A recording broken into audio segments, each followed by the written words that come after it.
Hello, this is Blue Star, Defender of Equestria, and this is my afterthoughts review of Star Wars Rebels Season 1.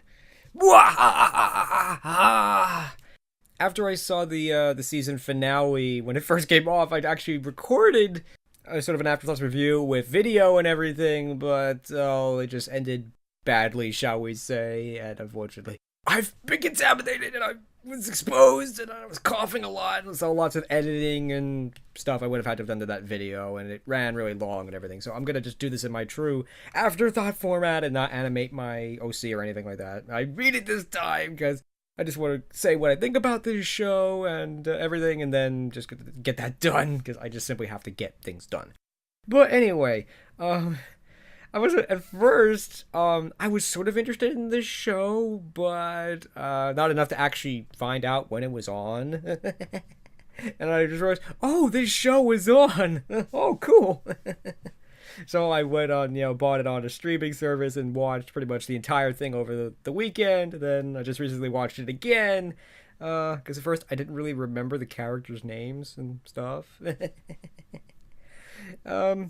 But yeah, I mean, overall, I like this series. It's certainly different than I think what I was expecting.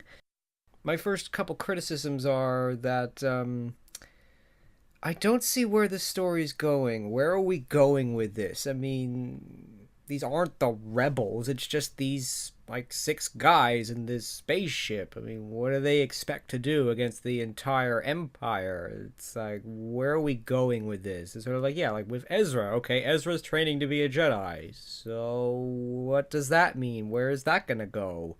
I mean, there's just those sort of things. Like, we sort of think that there's gonna be a bigger picture here, and by the end of the season, there sort of is. But we don't really know where this is going and everything. I think my second big one is that they're in a little bit of a problem with Ezra himself. Is that I think the short answer, the short way to say this is they can't stick a gun in his hand and have him shoot and kill a stormtrooper.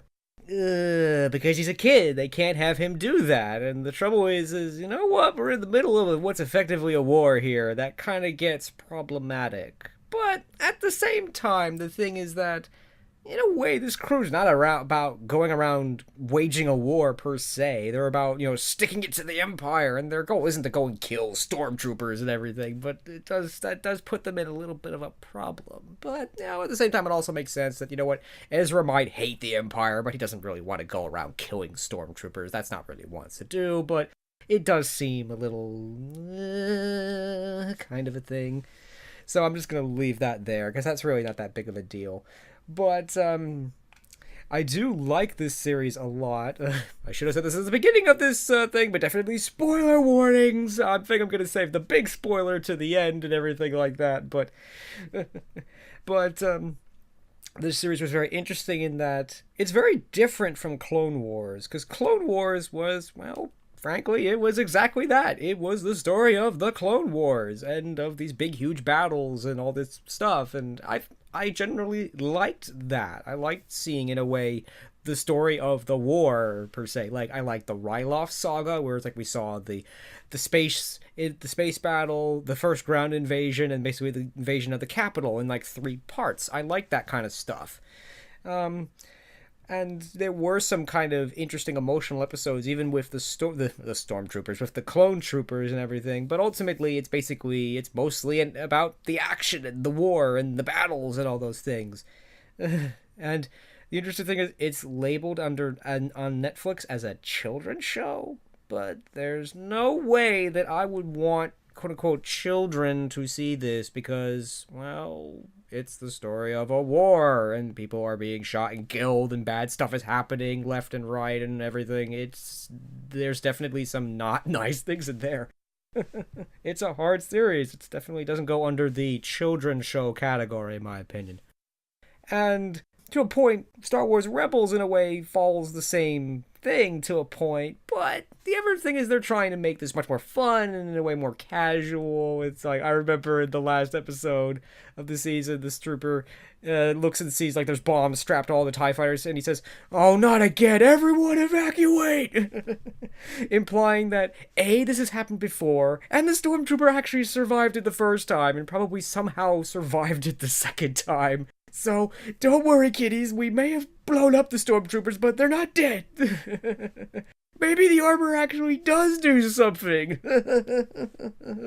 I mean, I kind of like that sort of, this is more fun, more casual, less about, horrific battles and stuff than it is more about, more about having fun and everything. I kind of like that, but again, it's kind of hard to get away from the fact, this is still the story of a war and all that. But again, that's not good. Let's not get too far into that, but because those two things, I must admit, are in kind of conflict with each other. But at the same time, I do like the more fun aspect of this show and everything. Because again, I think that is the ultimate goal of this crew, is not to go and kill stormtroopers in a way, waging war. It's more about, sticking it to the Empire in any way they can by stealing their supplies or sabotaging them or doing stuff like that and everything. But yeah, I did like the show. The thing I like the most about this show is definitely the personal dramas and the characters interacting with each other. In a way, this is a much smaller show than Clone Wars. Clone Wars involved huge battles and huge planets and systems and everything. It was in a way more about the bigger picture, and there was a lot going on. But here it's about really this one planet and this one crew on this one ship and everything, and how did their interactions with each other and all stuff like that. And I think that's actually really good, because in a way I'd rather have a few characters and see them interacting with each other more than having like a ton of characters and having them do a whole bunch of stuff and everything. And maybe see this character do something from time to time, then see this character do something from time to time. We get to know these 6 characters really well. And I do like the characters on The Ghost. They really are a family, and I do like the sort of the mom and dad relationship that Hera and Kanan have. It's sort of like the Sabine and oh darn, I forgot the big alien guy. I forgot his name. They're sort of like the older siblings, and Chopper is basically the like the loyal dog, just kind of like R2-D2. He's kind of annoying. I don't really like him too much. He's annoying and a jerk, but but no, he's still kind of fun. I mean, I like that they're all just one big sort of happy family, but I like that. There's just something cool about that, and there's just a lot of interesting relationship stuff going on there. It's like, yeah, like what Hera says, it's like, "Yes, dear." It's like, "Sure, can we talk about this later?" And stuff like that. It's like, this is so apparent. This is so the wife and the husband talking to each other. That's just so cool. I like that. Yeah, I think talking briefly about the Imperial characters, I kind of like them, but I'm not too interested in them because we don't really get to see their characters. In a way, I think their biggest problem with them is that they're too professional. They're too much like the Empire. They're all about professionalism. It's like, yes, sir, no, sir. It's like, we don't get to see the way they think or feel and things, and the things that we have been shown are kind of not too original or flat, or, "Oh, I'm not surprised," and they're kind of interesting, but meh. Although I really did like the appearance of Tarkin. He was awesome. The way he confronts these characters was just so cool. It was awesome, and I like that because yeah, he's definitely incredibly frustrated with them, and of course he should be, because they can't capture 6 rebels. I like the characters and everything, and even the Imperials are kind of interesting. Like, the Inquisitor was pretty cool. He wins the prize, I think, for most interesting lightsaber, but at the same time, his lightsaber is actually kind of ineffective at the same time, because we see how easily it was defeated. But anyway, I also do like the design of the ships and the weapons. I think the Ghost is like, one of my new favorite starships ever. It's like, I like it. It's really cool. It looks cool. I think in a way it's almost meant to be the tougher version of the Millennium Falcon, if you will. I don't know if that's it, but that's definitely how I feel. The Millennium Falcon is sleeker and faster, but the Ghost is tougher. It's got guns just about everywhere. Its design makes sense. It just really works really well, and I like it. And I think that's all I'm gonna say. I'm gonna stop there because I could make a whole video comparing the two ships and how Millennium Falcon has a few issues with it. It's cool, but it's got a few issues. The Ghost, I think, works, and it's really cool. And because not only does it have lots of guns, but it also has the Phantom, this little detachable shuttle thing, which also carries two really big guns. What can I say? I like really big guns. Particularly in the Star Wars universe. They come in handy. And they do get to kick some serious Empire butt, but at the same time, I feel that they're kind of forcing that and kind of cheating a little bit and everything. I kind of don't like how the Empire just gets their butts kicked so easily. It's like, I don't think I've seen any of the Star Destroyers fire a shot in any of the movies or episodes. It's like what gives? It's like, you do know that Star Destroyers carry like lots of guns, right?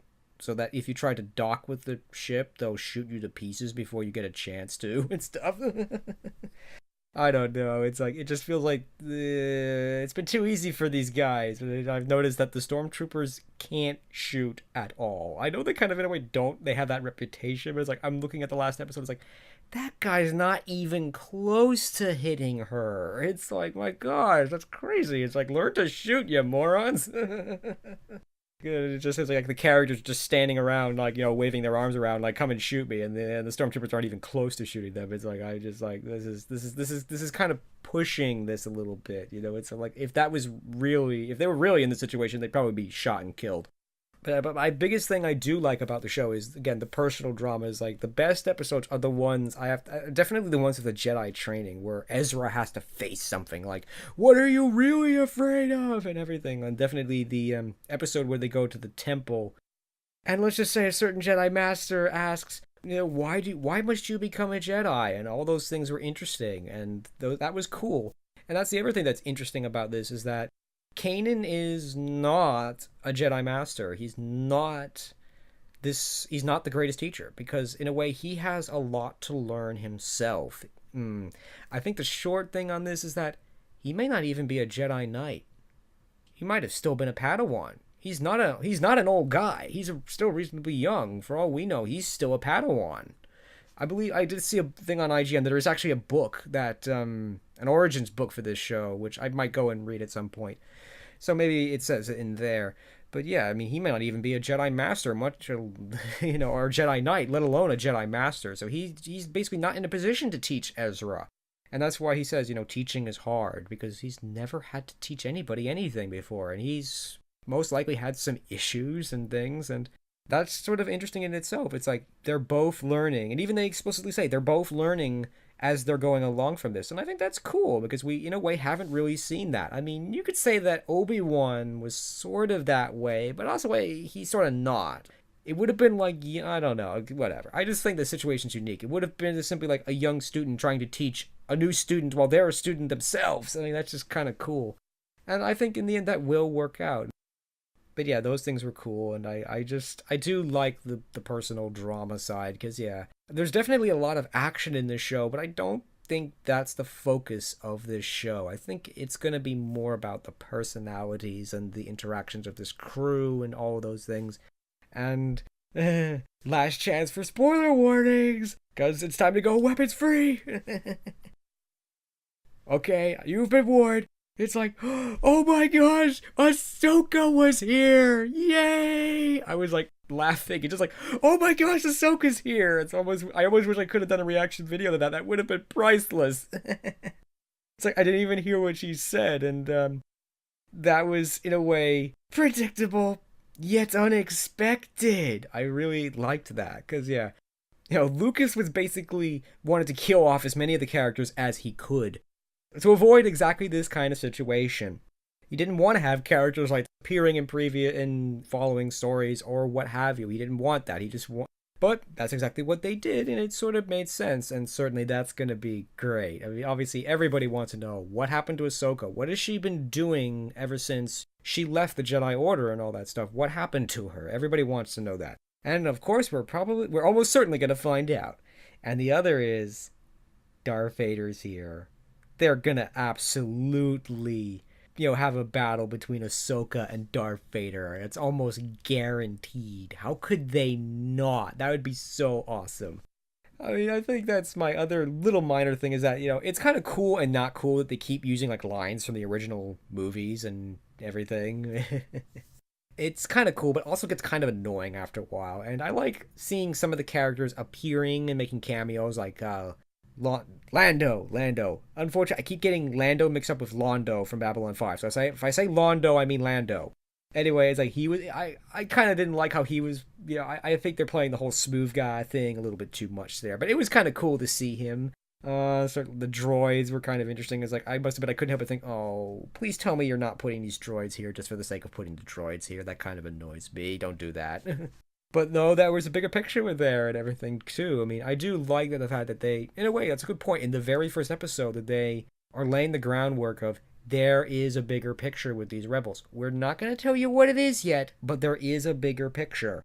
But I still would like to have a better idea of where are we going with this? Because otherwise, it's like I don't see what the point is. It's like, yeah, they had like 2 episodes where it was all about them sending out this message or to everyone to inspire everyone, and I thought that speech was kind of inspiring, but it really wasn't. I mean, it's not enough. It wouldn't be enough to make the average citizen who's looking out their window and seeing stormtroopers on their patrolling around with blasters in hand. It's not going to make them want to go pick up a blaster and go fight the Empire. It was nice, but besides, it came from some person they don't know. It's like, okay, some guy came on the radio and, okay, we need to go fight the Empire. Yeah, I agree with you, kid, but why should I follow you? How do I know following you isn't just going to get me killed? It's sort of my thing. It's like, it was nice, but, and I know sometimes that's important. Sometimes, just simply, giving hope to people is important sometimes, but